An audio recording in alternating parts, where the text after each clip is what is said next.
He sees a mouthpiece laying on a concrete under the octagon. He picks that fucking thing up. He puts his bag. I got a mouthpiece. I got, all right, get in there. Who's coming on the show today? Yeah, I'm pumped. So today we got the man, the myth, the legend, Ray Longo. I love that guy. So Ray Longo is Chris Weidman's longtime coach. He was Matt Serra's coach. He's Aljamain Sterling's coach. All world champions. Yep. And I mean, Ali Quinta, there's a giant list. Marab, all out of Long Island. So they train at Law MMA, which is Longo and Weidman. And he's been around the game for a long time. He's one of the most charismatic corners. I mean, the UFC literally makes a segment for him and Serra now, and they have a camera on them in the corner because they're high-fiving, fist pumping, yelling punch a hole through his fucking chest, and all kinds of craziness. So he's a lot of fun, and he knows his shit. Champion in every decade of his life, absolute legend, absolute amazing human being, Ray Longo. One of my favorite people ever. The ultimate coach. Awesome. Well, I can't wait to fucking talk to him. This is going to be fun. I know you have some crazy stories that you want to ask him about Weidman picking up mouthpieces off the ground, fighting people in the gym, and being a savage. Yeah, so this should be an awesome conversation. I can't wait. Hey, and let's give a shout out to Chris Weidman. I believe he announced yesterday he is making his comeback from that horrific leg break. I think it was August 19th. I'll have to check the date, but it's mid-August. So it's cool to see him back after such a horrible injury. Was that 2 years ago? 2 or 3. It's been a minute.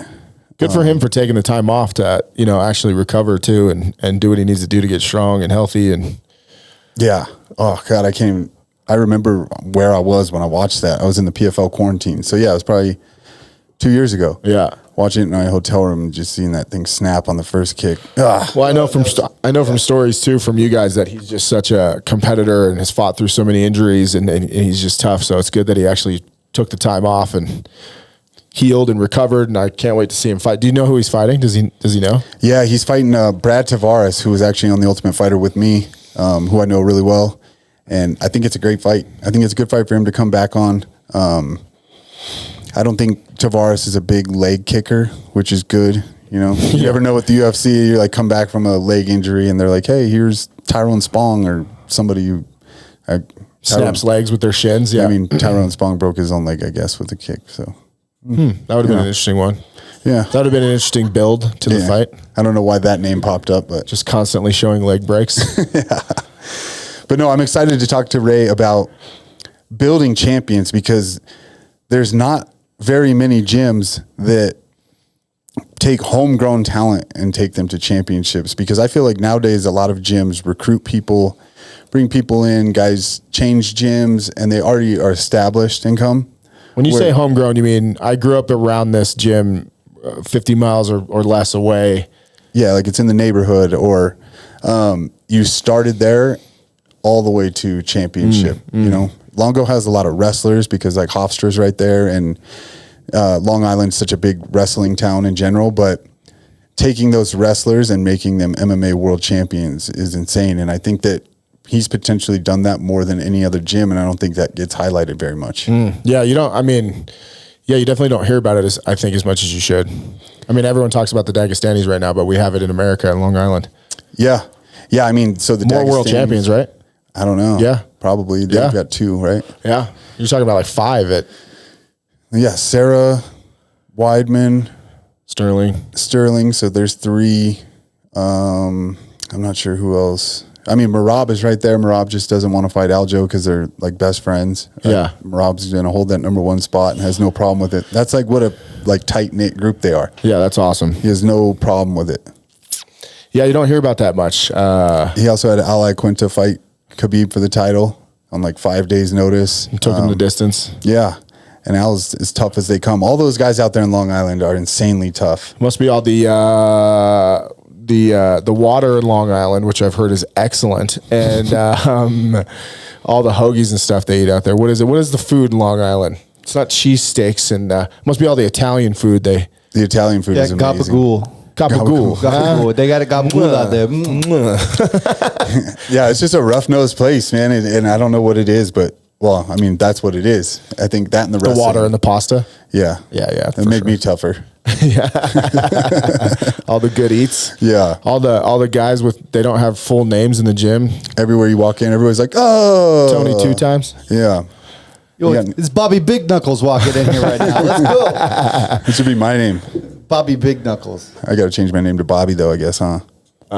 No, Chris, Bobby Knuckles. Chris Knuckles works. Chris Knuckles, dude. Chris There we go. Knuckles. I got a Hey, nickname. Chris Knuckles over here. Christoph Knuckles. I have abnormally large knuckles. You do have abnormally Yo, large. it's Chris Gorilla Fist.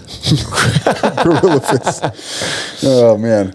But yeah, I'm super excited to talk to him about it. And I was doing my research for this, and some of the gyms that I found that kind of do have this mold of like, there's a lot of champions that came out of there. And I was trying to figure out if all these guys started there. So I might be wrong on some of them because there's not a lot of backdated information of where some of them started. But Law, MMA, and then City Kickboxing, which is in New Zealand. So that's Adesanya, Dan Hooker, Volkanovski, Kai Kara France, Brad Riddle. They've got a ton of... Wow, that's stacked, yeah. Yeah, and I think, a few of those guys that I mentioned, I think Volkanovski does train at another gym and does camps at City. But Adesanya, from what I found, did his whole pro career. He had some fights amateur before, but his whole pro career out of there. And I think that there's something to be said for that because, again, taking somebody from almost nothing and making them a champion, I think establishes you as an amazing coach, because if you already take somebody that's well established and then they keep winning, sure, that's great. Like, it's still good coaching, I'm sure, but taking somebody from nothing to champion, I think, is probably one of the hardest things you could do. Yeah. Well, let's get Ray on and let's pick his brain. All right, we got the legendary coach Ray Longo on the camera, live from Long Island. Ray, how you doing? Oh, really good, and it's a pleasure to be here. I'm finally getting to talk to you. I thought we'd be speaking more, but we got to do it on a podcast. I love it. I know, yeah. Man, I've missed you. So for those of you guys listening, Matty, will you turn my headphones up a little bit? Those of you guys listening, I used to go to Long Island and train. I've got to spend a lot of time with Ray Longo here. I have a ton of respect for him. I think that he's one of the best coaches in the game, and that's what we're going to talk about today.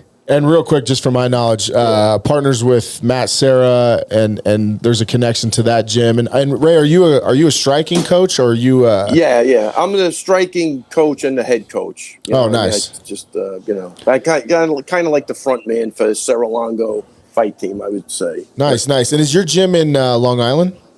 Yes, Garden City, Long Island. Nice. Yeah, so the gym is Law MMA, Longo and Weidman MMA, because you and Weidman became partners on that gym. It's a pretty cool, you guys have a really cool relationship because Sarah has his own gyms, but separate businesses, everything, but then they run the same team. So all the guys will go do jiu-jitsu with Sarah, all the guys fighting and stuff, and then they'll do the striking with Longo. It is a really cool, unique thing because I feel like business gets in the way a lot of times, and you guys have run it forever. Well, exactly, and that's the key. Is that look, I was already older when I met Matt, and I had seen a lot of shit in business go down. And I'm going to say 20 years ago, we made a decision keep everything separate because we valued the friendship more than making money or a business, and we both did great, so it worked out good. But like you said, Chris, very weird situation. I try to explain it to people, and it's not that easy to explain. I think because people think everything is under one roof or you have to be together. But yeah, Matt runs the schools. That, like Chris said, they go there for the jiu-jitsu and they come here for the striking. And when you guys, this might be too personal of a question, but when you guys run a fight camp, do you split proceeds that way? So he gets paid individually as the jiu-jitsu coach and you get paid as the head coach. Is that how that works? And then you guys keep the schools separate? I'm going to say you're right on that. But I honestly, man, there's no contracts with any fighters, so I don't know what the hell's going on. That's really dope. They do pay both of us, and whatever it is, I don't know. We don't even talk about it, but it's a weird situation, but we make it work. I got to say that's what awesome. Yeah, I got to say that's what I love about you guys, man. It is like a home and a friendship. It's not just like a business transaction. So like you said, they don't have contracts with the fighters. There's no, I don't even know if you guys have set percentages. I know Weidman just was telling me at one point, he's like, yeah, I pay Ray what I think, and I pay Matt, and obviously it's respectful, or you guys wouldn't want to keep training the guys, but it's a cool relationship that you have with your fighters. Yeah, I think the minute you get a contract, it's friendship is out the window. It becomes too business oriented for me. I never liked it. I don't even, look, again, Chris, my philosophy from day one was find something you would do for free and then figure out a way to get paid for it. And it worked out good, but I would do it for free. I did it for free at the beginning. I never charged anybody, fighters or whatever, in the kickboxing days. Not that there was money, and then when Matt came around, he started making money, and Matt really, really took care of me. So, and everybody else. But it started, I think, with the MMA because the purses were a little bigger.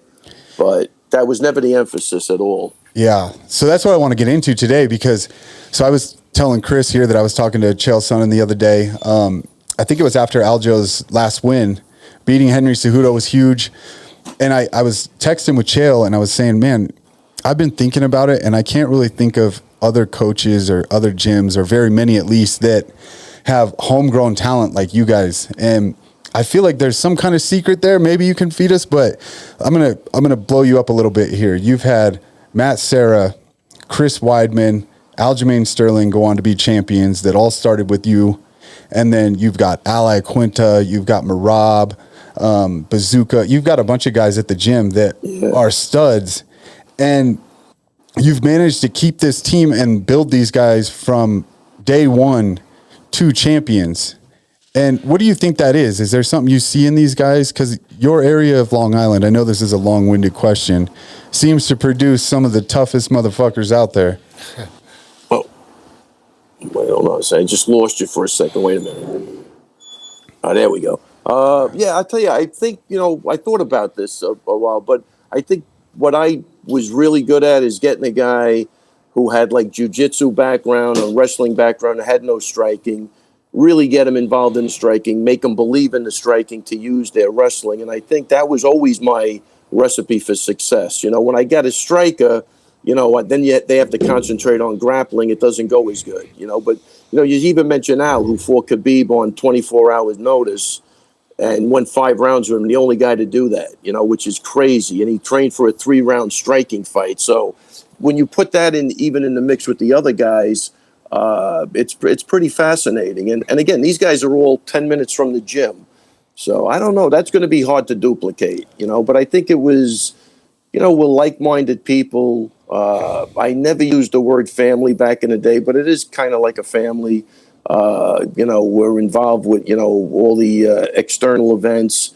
And you can't do that unless you really like somebody. You know what I mean? I'm not going to go to a kid's wedding if I don't like them. You know what I mean? Or whatever. So I think just being like-minded, having guys with good grappling roots, making them believe in the striking, getting them the proper work, I think was the recipe for all of those guys. Yeah, because going to your gym and getting to spend a ton of time there with you guys, there's nothing, you guys aren't doing anything like crazy scientific, all this fancy shit that comes out now. It's literally just like hard work. Grind. Yeah. It's a grind. Yeah. It's a grind. I think that's a great way to put it. It's a freaking grind. And sounds like The Office. Our office, yeah. Yeah, I mean, you put these guys through, like you said, you're the head coach, so you're the guy that, when we were there, he'd be like, all right, tomorrow we're running hills, this day, like he organizes the schedule. You're going to do jiu-jitsu here, striking here, sparring, putting that schedule together, but really it was all just hard work. Yeah. And you were a great leader at it, and it's crazy to me that your small area of Long Island has produced some of the baddest fighters ever, like I said. And I don't know if that's due to the neighborhood. It's the water in Long Island, right? It's that water you guys are drinking, yeah. Yeah, maybe. But, Weidman always said that, too. Forget, even he would say, they talk about Dagestan, but what about Long Island wrestling? There's a lot of good guys that came out of Long Island, and I agree with him 100%, Hey, Coach, and I think Aljo proved that with Cejudo. Yeah. Not that, he did out wrestle a guy that won the gold medal. 2 of them. So, Yeah, didn't he win? Yeah, I mean, so Coach, that seems to be a theme right now. I've been watching Mighty Mouse's Street Beefs commentary too, and it's kind of fascinating, his YouTube channel. But he's been saying a lot on that channel that, if you teach any basic guy grappling and wrestling, they're going to win a street fight. You look at the guys from Dagestan, you look at the guys from Long Island. Would you say for anyone trying to get into this sport or interested in the sport that wrestling should be the base first instead of striking? It seems like that seems to be the theme right now with most world champions, that their wrestling and grappling is on point first, striking second. I would say I agree with you 100%, and if you're in a state that has a great wrestling program, like a farm league, like Long Island does, Jersey has, Pennsylvania, you could go through all of the states. I mean, look, I watch, we have our wrestling coaches, Jamie Franco. He teaches that, Jamie too. Yeah. Gotta love that guy. But he teaches, he's a coach at Hofstra.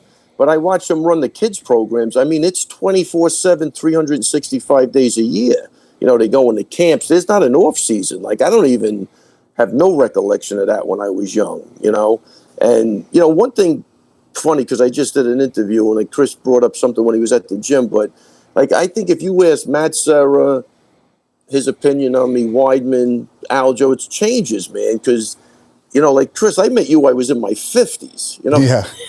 this shit is crazy. I mean, Aljo was like, "What, you used to do jujitsu?" I'm talking to him the other day. I wanted to kill him. I go, "Yeah, 100%." He goes, "I would have loved to have seen you roll." I go, "Aljo, I met you when I was like 55. You know what I mean? Maybe more.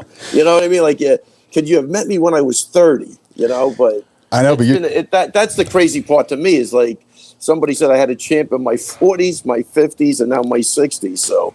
Hey, that's that's killing it. 70s. Killing it. Some people will never have champs. So do both of you think it's because wrestling teaches guys to be such dogs? Like I won a state title when I was young, 13, and I remember wrestling practice always being harder than football practice, any other practice. Do you think it's that base of wrestling as a kid that just makes you a dogged fucking performer, or like a you've been through it before, and so it just makes you tougher ultimately? I'll let you go ahead, Ray. I personally, listen. You said you want to stay tight. I agree 100% what you're saying. Like, that's what I like about it.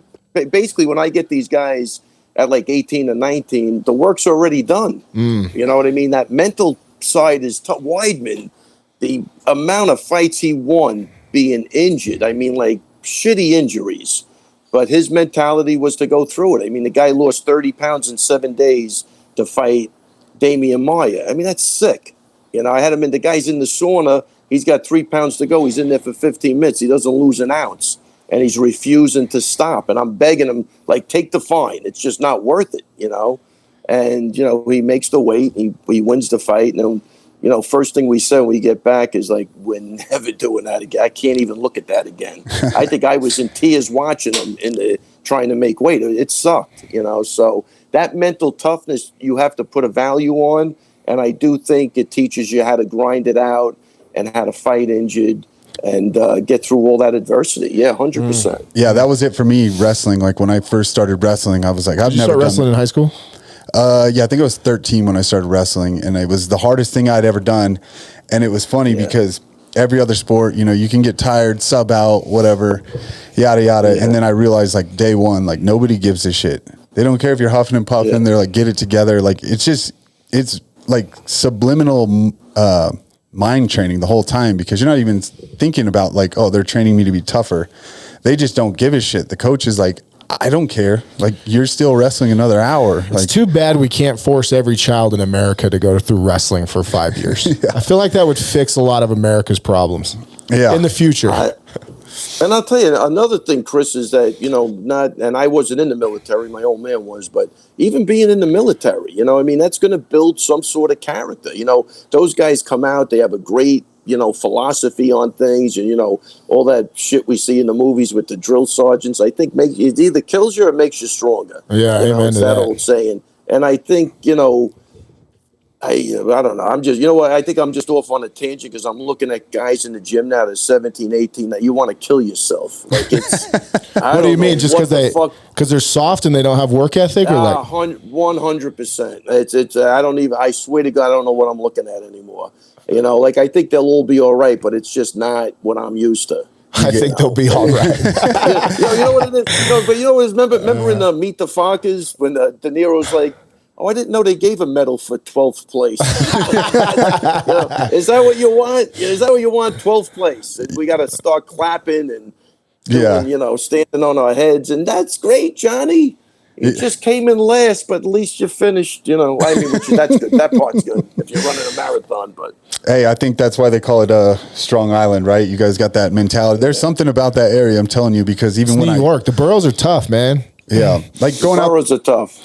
Going out there and training, and it was like I went to do Weidman's camps with them, but then I'd go to Sarah's and roll and stuff. And after Weidman and I would get in the car, and he'd be like, "How'd you do?" And I was like, "I got fucking destroyed by everybody, like the Wall Street guys over here, everybody. Like it's just like a tough area, and like anybody I sparred with, it was like you're fighting." What was that story you were telling me about Weidman? Were you going to get Coach to talk about that? Yeah, I wanted to ask you again because you told me this story a long time ago about. Because I was going to ask you, is there something, you've had so many champions now that you've built from nothing, or at least like from their wrestling base. Is there something that you look for in these guys and you're like, they have it? Because you told me a story about Weidman when you first realized that he had it. Do you remember this? Yeah, listen up, kids. Turn up the volume. Well, no. Which was there's a bunch of stories. Which one are we talking about? I think it was his. Give me a hint. I think it was his first time sparring, and he had to find a mouthpiece. Yeah. Oh, without a doubt. Yeah. Will you tell that for everybody?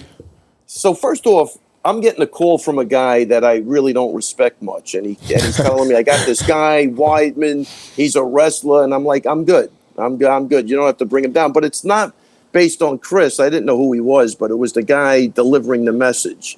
Wasn't that credible?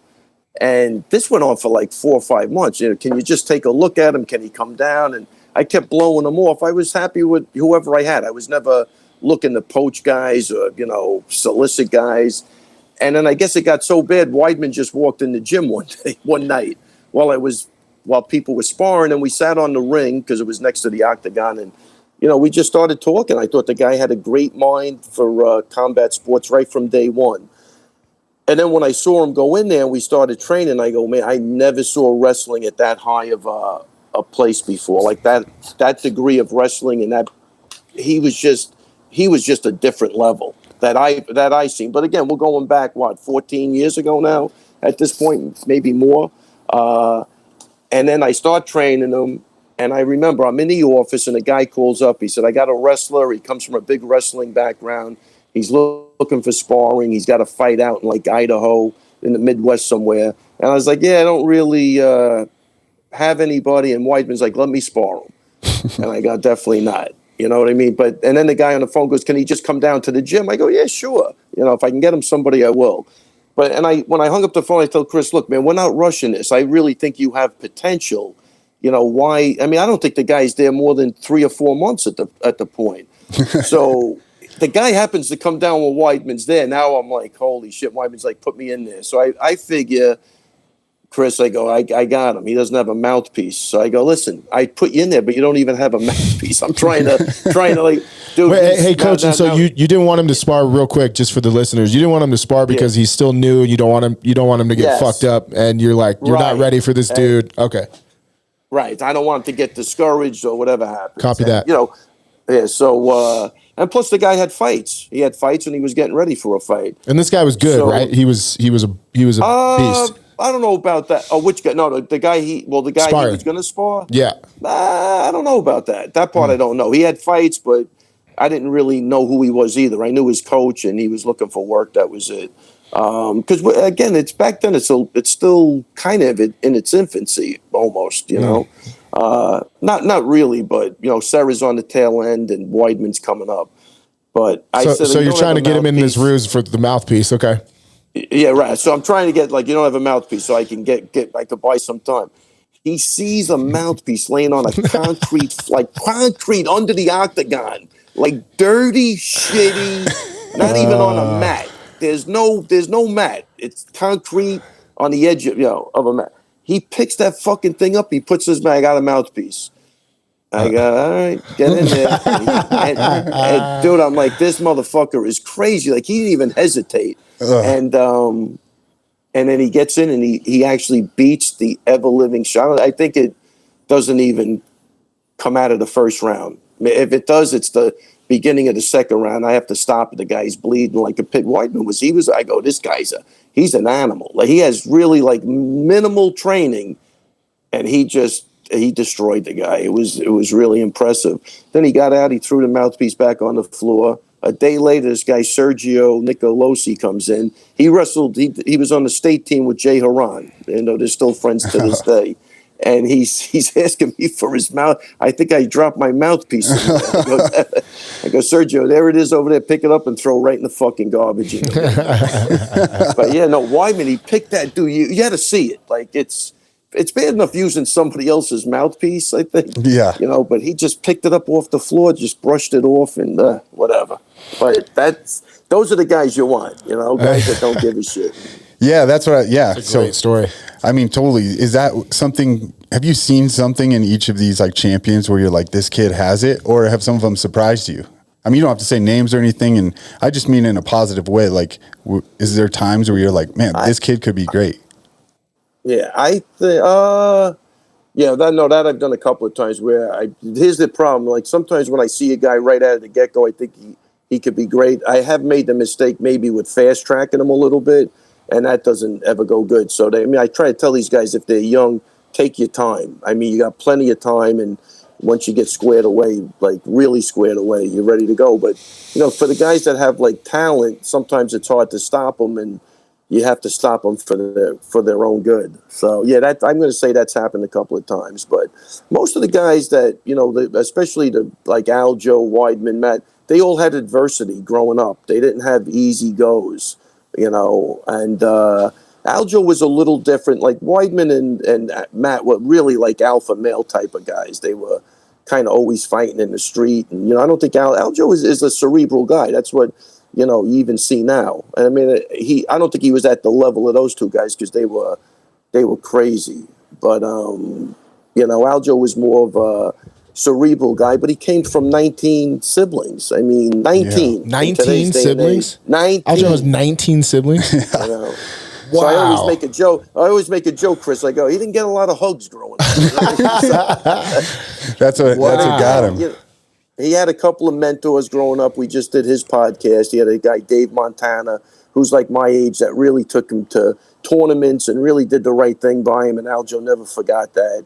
And it's one of the things I love about Aljo. He always includes that guy in any, dinners we go to or anything. And it ended up being a great friendship with those guys. And again, character-wise, Aljo's a great guy. And I told him the other day, that's what proves it to me. This is a guy that helped you back in the day, and you never forgot him, which a lot of people do, right? Yeah, definitely. I mean, that's a great trait to have. I remember Sarah told me, it was probably like my first trip out there or something.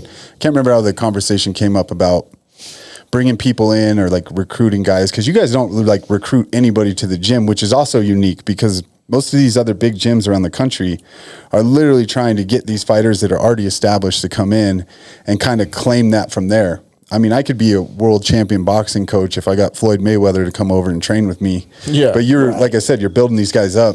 But do you feel that, Chris, when you go to their gym? Does the vibe even feel better?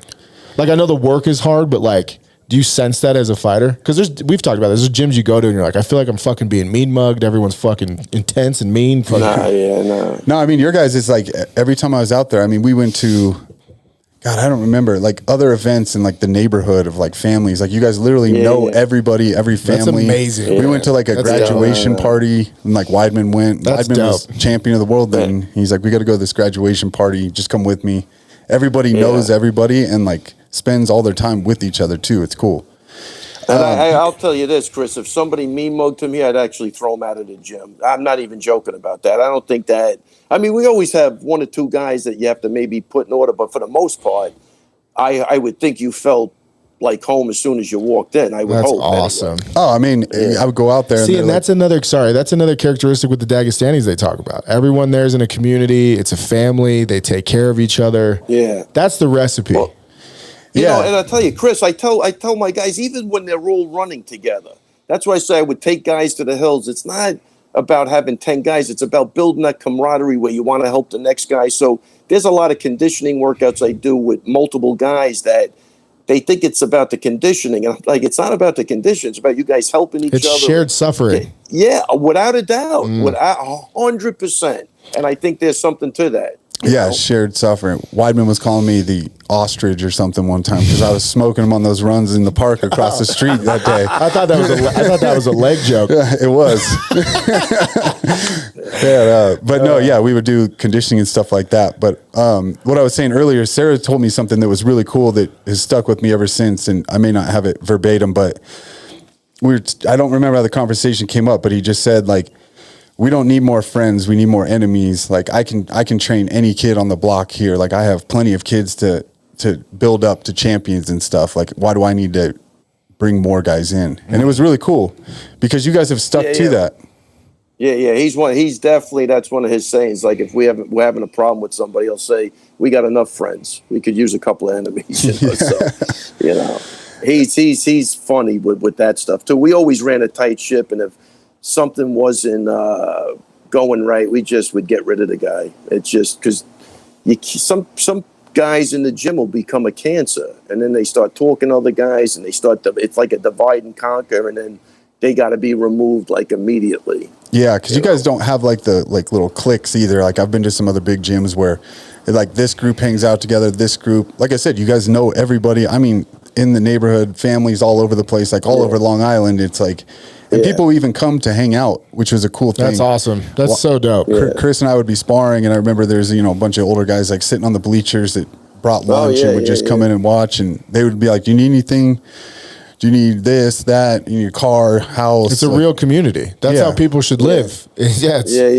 And it wasn't because they knew me; it was because I was out there training with him that they just offered to like whatever. No, without a doubt. No, he listen. Camozzi's a good guy, so. Like, if you're not getting along with him, you're fucked up. You really are. Though. I mean, if somebody was I'm out, and somebody said, that guy's a cocksucker, I swear to God, it's just that conversation isn't going more than 10 seconds. I'm not joking. Like, because I know him. I could tell right away. Even when he first walked in the door, I remember it felt like I knew you. And I didn't know you. But that was the story that he told, that when who the hell was fighting? Volante was fighting OSP, and you were fighting Jacare? Maybe. Right? Dude, you're not remembering that story. You said that when we were all screaming for Volante in the back, you go, these guys are tight. Oh, this is before I knew you. This is before I knew you. Like, we didn't even know he was in the dressing room. That's right. He said, right or wrong, that was something like that. But I remember that night, everybody going crazy for Volante in the back. Yeah, and Volante technically trains at a different gym than Weidman and them. But seeing them like be so hyped for him because he's still like one of their good friends. He doesn't technically train at the gym. I mean, what you guys have is amazing, Coach. And again, talking about it with Chael, and then I started researching it. And I mean, there's only a few gyms that I can think of like that. And I think it's really cool, and I want to give you a ton of props because, like you said, you've had a champion at least every 10 years of your life, and I'm excited to see the next one. I don't want to take up too much of your time, and I want to say thank you for coming on, but you guys are killing it, and I got to come back out to visit because I miss going there. Nah, we miss you, man. We really do. But I will say this, Chris. Ever since COVID, things are a little different. We got to somehow get it back together, but everybody just moved all over the place and ran off of Long Island. So a little different, but we're building back up again. So, we'll make sure when you come out, we get everybody together. There we go. Maybe I'll come out when Weidman's back in training. That's true too. Just spoke to him too. So yeah, I just told him you were coming on. I was texting with him before this, but thank you again. You got to tell all those guys I said hi. Mikey, Isis, all those guys. And let's do this again soon, man. Congratulations on all your success, man. It's paying off, and I'm happy to see it because nobody else deserves it more than you. And thank you very much, Chris. And I meant what I said. Anything you want, just pick up the phone. It's done. I guarantee you that. All right, we appreciate it. Hey, thank you again. Thanks, Coach. Nice to meet you, bro. All right, guys. Hey, really nice meeting you, buddy. All right, real quick, I want to tell you about Fit Soda. Listen, We are addicted to this stuff in our house, and that is not a lie. Everyone loves a nice fizzy drink. Everyone loves a bit of soda. But if you look at people that drink a lot of soda, you're going to see that, unfortunately, they're probably obese. A lot of people that have a lot of health problems and weight problems, they're drinking a lot of soda. A lot of people with messed up teeth, they're drinking a lot of soda. If you want that soda fixed, but you don't want to get fat, you don't want to rot your teeth, and you don't want to mess up your body, this is where Fit Soda comes in. First of all, it's absolutely delicious. Okay, they've got a variety of flavors. The citrus one is my favorite, but this one here, the black cherry cola, they got the orange cream, root beer float, the sparkling citrus. As I say, that is my personal favorite. Listen, there's 0 calories. Zero calories in this. Branch chain amino acids are involved for recovery and electrolytes for hydration. It tastes incredible. It is guilt-free soda drinking. And listen, I'm just telling you now, little life hack, if you throw a little bit of vodka in there as well, the perfect mixer for your alcoholic beverage with no calories, depending on what you put in it, of course. But listen, I'm telling you right now, we love this stuff in our house. We are going through it by the bucket load. You will not be disappointed with this product. The flavor is second to none. It is guilt-free soda drinking. There's 0 calories, and it's good for you. The branch chain amino acids, the electrolytes for hydration, and of course, as I said, 0 calories. All right, man, that was awesome. It's great catching up with him. Like I said, he's one of my favorite people. And again, I think it's just like hard-nosed work ethic for me, because out there, it's nothing crazy, nothing fancy, but they're producing champions and some of the toughest guys around. Yeah, I mean, there seems to be a common thread in these camps that are doing really well. We joked with Mr. Longo, Coach Longo, about sort of those gyms that have that kind of icy cold, individualistic, those bigger gyms that bring people in. You used to train at one of them. The vibe there was always weird. But it seems to be a common thread with these camps that are just producing world champions, where there's a family environment, there's a real community environment. Most of the talent's homegrown. They grew up together. Yeah, they all grew up together. Community seems to be a really important thread that happens. These guys are out in the community. They're out engaging with the community. They are a big community. And then it also feels like a lot of these schools, I don't know about the school you mentioned pre the interview where Adesanya goes, if it's a lot of wrestling involved. But from the Dagestanis to the Long Islanders, it seems to be that the base there is high-level wrestling from an early age that produces sort of this world champion work ethic, grit. Good call on that, actually, because City Kickboxing was the one I mentioned in New Zealand. Most of them are strikers because I don't know, but I'm not sure how big wrestling is in New Zealand. New Zealand is technically a pretty small island. I don't think it's a rugby country. Yeah, their population is not huge though. But so, okay, hold on. That's interesting because Volkanovski comes from rugby, and I would also say rugby is hold on, let me be careful here. I don't want to get blasted by Patrick Tremblay on this one. But it's cool. I have cousins at Auckland.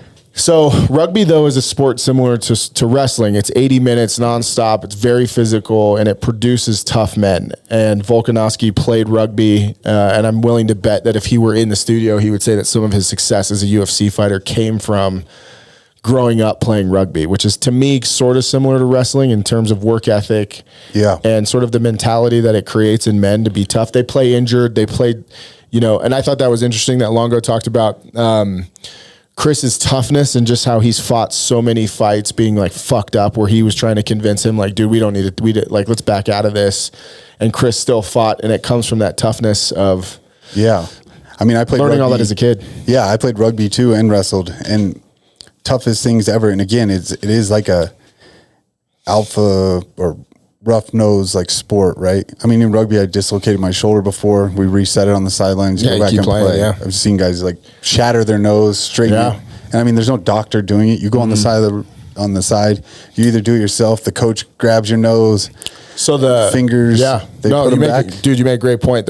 So the Rugby World Cup is coming up this summer in France. We're going, by the way. Oh, I'm in. Next summer? Matt, you're coming with us too. You want to go to the Rugby World Cup? Sure.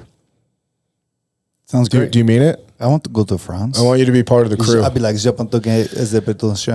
I want to see New Zealand play. Yeah. Point is, and there's some really great rugby being played on TV right now as they gear up for the qualifiers and all this stuff.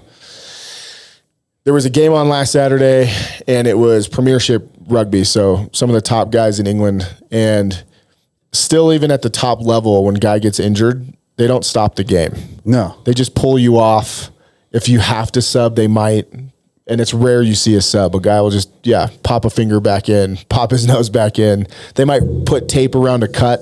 Yeah. And then you're back in the game. I used to tape my ears so they didn't get ripped up in the scrum. Yeah, that's the only reason I don't have cauliflower ears, because I used to put tape on my ears. Yeah.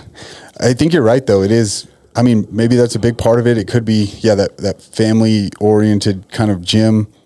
But also, like we said, let's be real. Wrestling, rugby, there's some sports out there that just make you a tougher person. Or you don't make it. Or you don't continue to play. Yeah. It's like you say all the time, like fighting is like you're either good or you're not, or it's that ultimate test. Like one of us is going to win or lose, and can I handle that adversity? I think what's really interesting too is I would be willing to bet a lot on what I'm about to say, which is some of those other gyms that we've been to. That's why I love Genesis. Genesis has that kind of family vibe. I feel like it's got a very like friendly, supportive. Yeah, everyone's kind of got each other's backs. Another gym that's here local doesn't, and I don't think they're having the same success. I would bet that it has something to do with you really feel like in these homegrown gyms that you're part of a bigger purpose. It's bigger than just me. It's about the team. It's about the community. It's about the neighborhood we represent, and I'm willing to bet that has something to do with performance in fighting. That that like no matter what happens, these guys got your back. Yeah. I mean, even going back to one of Weidman's title fights, I was in Vegas and I went because I was doing his camp with him, and I think there was like 100 people or more that flew out there. One guy got a private jet and brought a bunch of people just for the fight. Wow. And like you were in his camp helping him train, like sparring and stuff. Yeah. Yeah. Because he was fighting a southpaw, so I was his sparring partner for a lot of it. And just seeing, New York to Vegas is not a quick flight like it is for us, like an hour and a half. Mm-hmm. But these guys all pile in, come down, and just show support, and it's a big thing. Like they go to like big family style dinner where there will be like 20 to 50 people at like post weigh-ins and stuff. It's pretty nuts. Yeah. When you say like, I was going to give a weird example. I don't know if this works, but, no, you just try harder. Like I bet even camps are harder. Like guys give it their all because you really want that guy to win. Like I've been to other gyms where you don't sense that. Like I know gyms where other big names walked out during camps on guys. Yeah.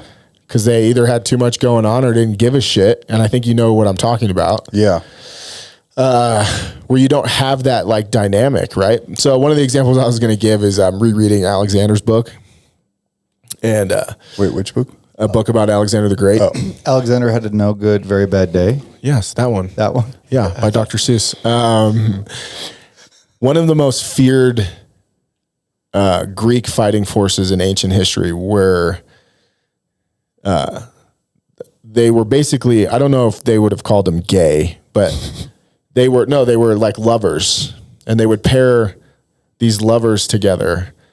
And they became a more feared fighting force because they would fight to the death. Because if you're fighting next to somebody you love, in this case, they were in a relationship. But definitely Greek, huh? Yeah, it was a timepiece. That was popular back then. But the point of that story is that these men loved each other, and as a result, they fought harder for each other, and they dominated a lot of the ancient landscape. But that point being that like these guys who were homegrown really love each other as brothers, and when they get together to train and support each other, that support is obviously felt, and the results speak for themselves. The Dagestanis are absolutely just destroying it right now. Yeah. And Longo in that gym has 3 world champions and multiple number ones, and it's fucking. And you even said in the interview, going there to train even felt better. Yeah, I walked in and everybody's like, "Do you need anything? Do you need this?" Like, even people that weren't on the team. There's a bunch of dudes that just hang out there to watch, like older guys, and they're like, "What do you need? You need a car? Where are you staying at? Do you need a place? You need this, that? Do you want to go to dinner here? Let me know. I'll book it for you." Just like super inviting. And that wasn't because of me. Like I said, it was because they loved Weidman and they knew that I was there helping them. Yeah. And then I got to know them, and then they liked me. But see, that's dope. And I think everyone in the world's trying to recreate that. Like you're trying to create it at a company, you're trying to create it in your friend groups. And it's a shame that all of us are too individualistic, that everything's about our own individual success, that it's all about. You saying we all need to fuck? Yes. You want to hook up, dude? Is that- This that's was what I all a got. big ploy to ask Yeah. you guys if you want to have an orgy later guys wanna in the fuck conference later? room. I'm not joining your cult. We're gonna celebrate the Dionysus Festival and hook up. Yeah, dude. It's midsummer. But again, you said in that interview with Longo too, that like joint suffering. What did you say? Shared suffering. Shared suffering. Yeah. It does like bring you closer. That's why like usually you gain more respect for somebody after you fight them too. I mean, I've shared the octagon ring or whatever you want to call it with guys, and you know, there's shit talking before, and then after, win or lose, you have a different amount of respect for that person because you're And a bond for life, yeah. Yeah, like we both just put it out there. Like I saw what you're made of. I saw like whether you had quit in you. I got to see a lot more things than the fans would ever realize. That's interesting, bro, because we've talked about that book I read, The Fighter's Heart, and he, in his journey, he basically comes to the conclusion that fighting is spiritual and it's this deep connection and it's meditative. And it's interesting what you just said, that it's a deeply intimate moment between you and another person. Yeah, where you can't lie. There's no lies, anything, and words don't have to be spoken, but like you learn That's a lot deep. about somebody. You know, That's fucking deep. yeah. I remember telling Whitney that before her boxing match. I'm like, you will have this like somewhat. I don't know if it's a bond or what, but like you will know like intimate things about your opponent after that because like you both just put it all out there, and yeah, no lies. Like it'll show if you skip training. It'll show if you know whatever. Yeah, pretty that's cool. deep. That's deep. Yeah. I would say too, if my brain's just going a million miles an hour because again, I think in business you're trying to recreate that. It's hard.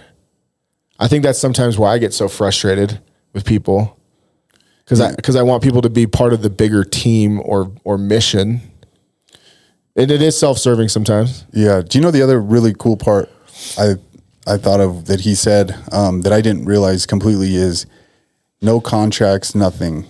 And he's like, as soon as it becomes a contract, then it becomes the friendship is gone. So there's enough trust in there because I mean, That is one of the arguments of like marriage too. Like as soon as, because marriage is a contract yeah, and it fucks shit up. is it needed? Yeah. But they just have this unspoken thing. And I remember Weidman telling me a little bit about that. Like, yeah, I pay them.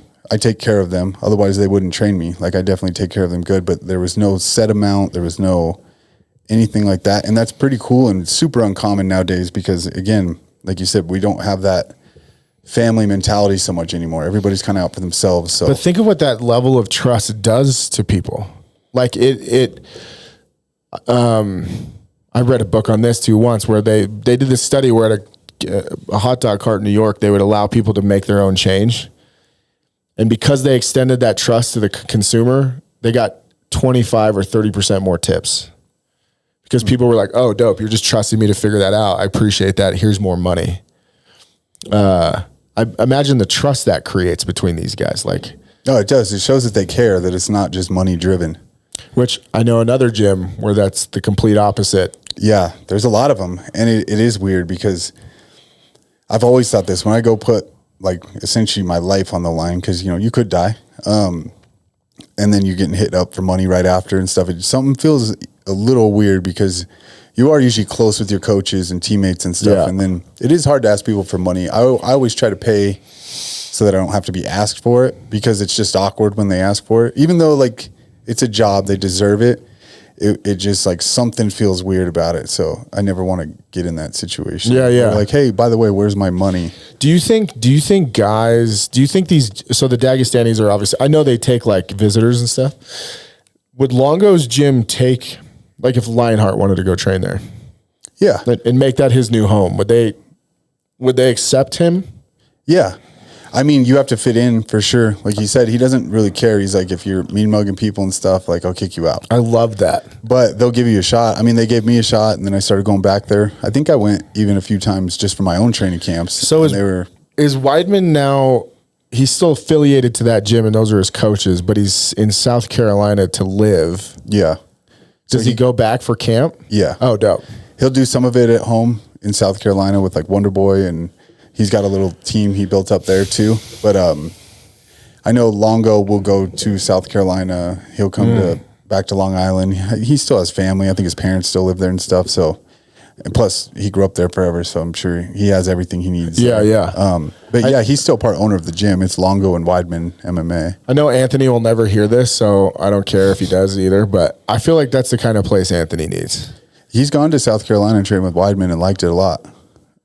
Yeah, I feel like he needs that like brotherhood dynamic in that family, and that like those dudes will, you know, not that he's not accountable, but will keep you like. Yeah, well, everybody's on the same mission, right? That's another thing too. We didn't even mention that I just thought of is that that brotherhood too keeps you even more accountable to the process. Yeah, I mean, if you have a fight coming up, and so do they, or they're helping you in their camp, then they see you out drinking or something, they're like, "Hey, what the fuck? Like, what are you doing?" Yeah, yeah. You know, or you people will chintz get on you. practice, or they're not going to chintz on sparring or not being there for you. Yeah, they'll come pick you up. Yeah, I'm not going to make it to practice. My car broke down. Somebody will come pick you up. yeah, And then you're like, shit, I need another excuse. yeah. I don't have a mouthpiece. They're like, we got one under the cage for you. It was great. I mean, I know it was short, but man, Longo is one of my favorite people, and he's one of the most like genuine people I've ever met in this sport. Actually, Yeah. like, and I got to spend quite a bit of time with him. And again, he never asked me for money one time. He'd hold mitts for me, hold pads for me, coach me, everything, and it was just like never once mentioned it. Yeah, that's dope, man. Yeah. Yeah, I would say anyone who's a fighter listening to this, try to find a gym that's got that kind of a vibe that you can really sink your teeth into as a community, and that's not fake either. Like the gym's doing like trust falls. Who gives a shit? Yeah. Like, that's really entrenched. And I think that's part of it too, is like you have to mesh with the group because, like I said, would they allow people to come? Yeah, like Marab came from Georgia or wherever he was to there, really fit in with the group and like is accepted, you know. There are some that aren't. Yeah, yeah. And I mean, that's just the nature of it. That's also keeping that mentality because I think Longo said it, you let somebody in and it becomes like poisonous to that culture or whatever you want to call it. Yeah. I mean, there's a lot of lessons here for business too. I mean, like setting and defining your culture is really important.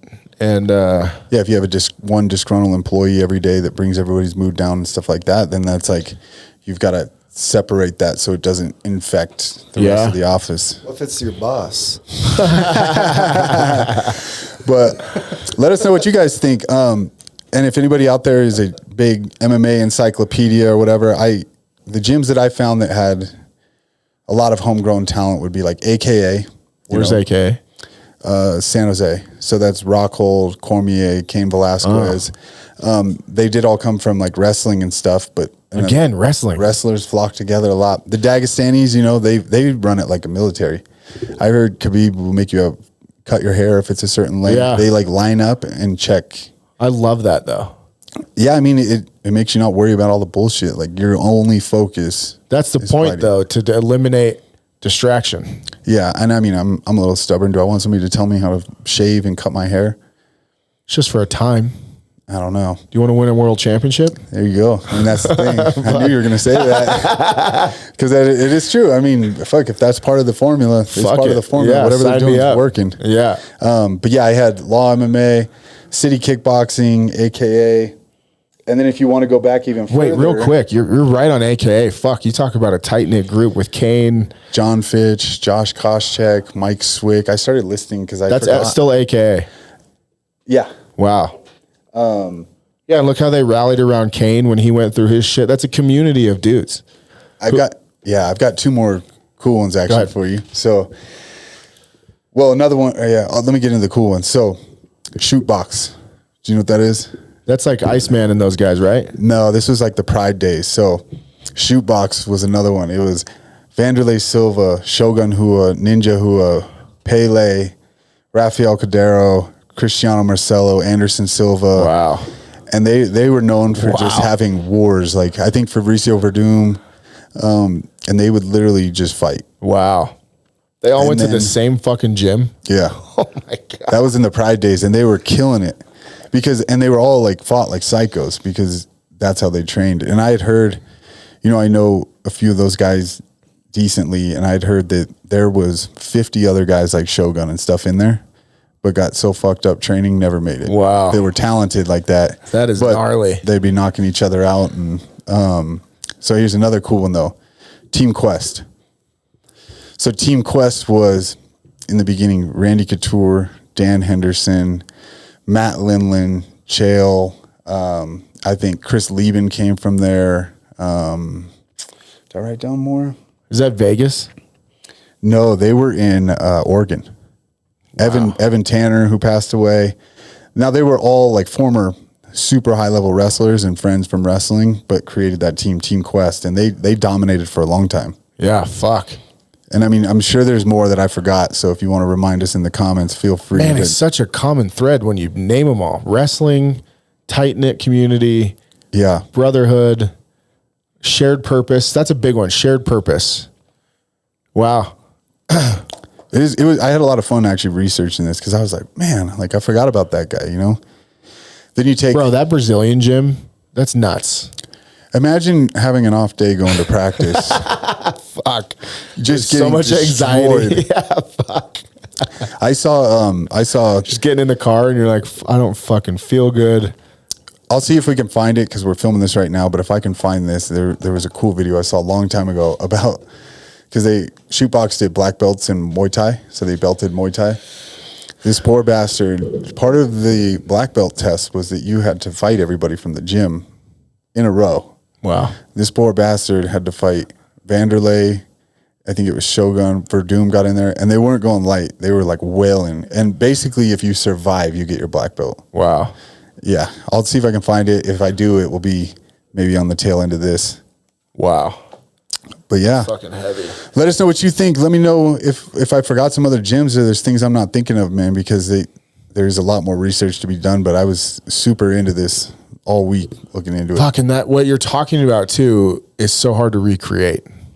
Like if I'm a coach listening to this, like I think Danny has that in Omaha if his got bigger. Yeah. Danny has some killers in there. We're talking about Skywalker. Yeah. Yeah. I've gone down there to train. There's people you've never heard of that will give me all the problems. Yeah. And they don't give a shit who you are. I love it. Yeah. It's a cool thing. And you're right to recreate it because we didn't get so much into it, but a lot of these gyms kind of recruit or people travel there, you know? So like Greg Jackson was considered one of the best coaches for a really long time. Still probably is. But when I looked into it, kind of Diego Sanchez was like the main guy he had. And then Diego went on The Ultimate Fighter. Then more people started like flocking there. They were already fighters and established, and like Rashad Evans went. And so that's a little bit different. Now, did he help them go on to be better? Yeah, for sure. I'm just talking about guys that just stay where they started and go on to be champions. Yeah. It's an interesting what a cool thing. topic. Yeah. Well, thank you again for joining us on Involuntary Yoga. Wait, UFC, Chris and I will be in Vancouver this weekend for the fights. I got Nunes and I think she's gonna reclaim her title. Yeah, I always got to go Nunes. And isn't Oliveira's on the card, right? I believe so. Matty, is there a way to pull that card up real quick? Yeah. So I'm excited for this. So yeah, we'll be in Vancouver. So anybody listening, if you're going to the fights and you see us, come say what's up. But it should be a fun night. We are going to the mansion afterward that night for the party. If you're out and about in Vancouver, The mansion. Let's see. I know Nunes is the main event. So yeah, I like Nunes. I think she's going to retake her title. And then shout out to my boy Eric Anders, who's on the card. I'm excited to see him fight live. I used to train. Is he on with the him. main card? Yeah, I think he's the first fight on the main card. Is it two? Yeah, I think so. You got it, Matty. 289 at Rogers Arena. You are no young Jamie. I don't have the screen capacity. I'm working off a tiny screen. There we go. I don't have the screen capacity. I don't have the screen Oh capacity. yeah, guys. Charles Oliveira and Beneil Dariush. That's gonna be a battle. That's gonna be a badass fight. Who do you got? I got to go Oliveira on that. Yeah, same. Let's see. Mike Mallet and Adam Fuggett. His name's Fuggett. Well, with a name like that, I don't know either one of those guys. I don't. Probably Fugiet. He's probably France. a French name. Do you know Dan Iggy or Nate Landwehr? Yeah, Dan Ige. Landwehr. I know him, but I don't know the other guy. But Ige's always tough, so our picks are a little off today. I should have looked into these more. Yeah, there's Eric. Dope. There's a lot of cool French names. Title bout Nunes. Oh, that's why you were making the French reference. Okay, I get it. Is Vancouver French Canada? French Canadian? No, Vancouver. No, That's Quebec. yeah, that's on the Quebec. east side. Quebec. Vancouver's very international. It's a cool city. Yeah, I'm excited. It's a rad city. One part of Canada I've never been to. Hopefully it's sunny out, because if it is, it's the most beautiful city in the world, in my opinion. It goes ocean in all these inlets into the mountains. So it goes like, it's one of the only places in the world, in my opinion, where you're in the ocean. You could go like surfing and then straight to mountain. You should surf, like snowboard down and then surf. I think in the right time you can. That would be. You can that'd be snowboard pretty and wild. surf in the same day. Yeah, it's a beautiful city. All right. Well, hopefully we get to see some of you guys out here. Let's wrap this up. I gotta go get some food. All right, that's a show. Big time, knowing that diamonds in my teeth, I got a lot of shit.